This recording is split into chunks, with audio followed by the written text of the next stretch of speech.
55세 이상 주택 소유자로서 지금 살고 계시는 집이 더 이상 적합하지 않으신가요? Prop 19을 적용해 재산세 인상 없이 새 집으로 옮겨가실 수 있습니다.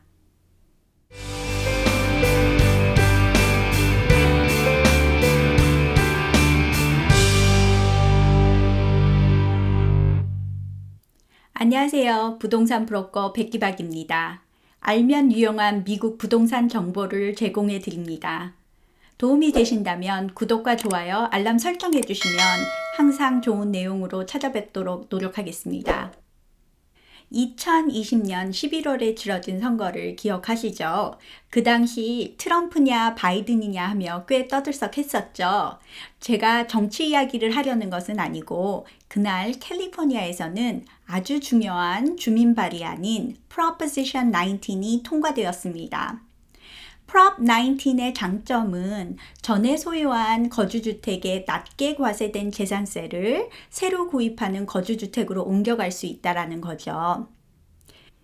캘리포니아 주택 소유자들이 내는 재산세의 부과 기준은 주택 구입가입니다.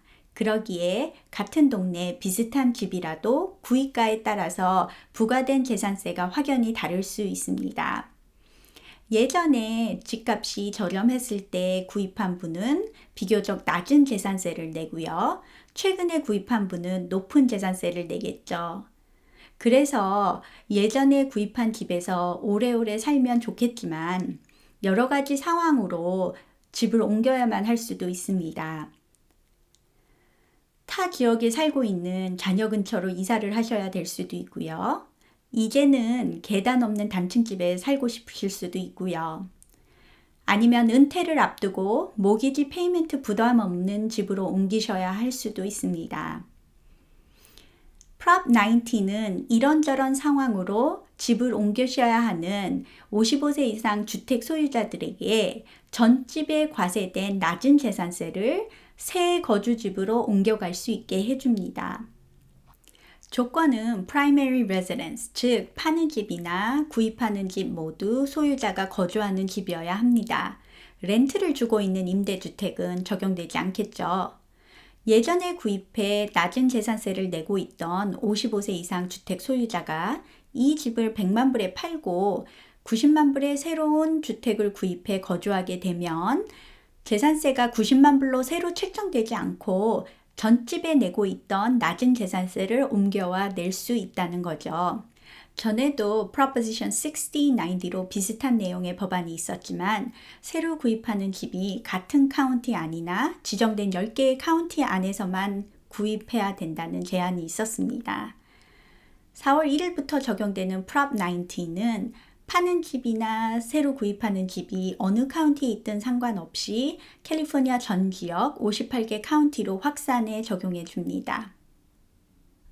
또한 새로 구입하는 집의 금액 제한이 없어졌습니다.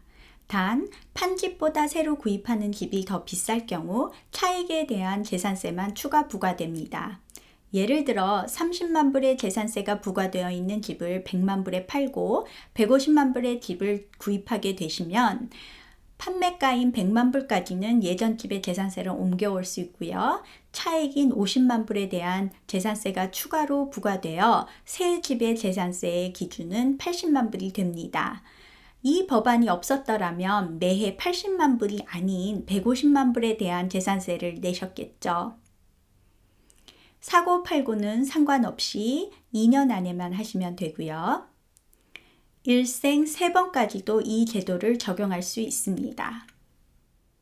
은퇴를 준비하시는 55세 이상 주택 소유자들은 이 제도를 잘 적용하셔서 낮은 재산세를 가지고 자녀 근처로든 계단 없는 집으로든 병원 가까운 곳으로든 모기지 페이먼트 부담 없는 동네로든 편안한 은퇴집을 장만하시면 되겠습니다.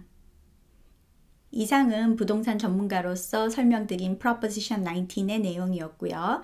정확한 세법 조언은 세법 전문 변호사나 공인회계사에게 받으시기 바랍니다. 저는 부동산 브로커 백기박이었고 다음 시간에도 좋은 내용으로 찾아뵙겠습니다. 감사합니다.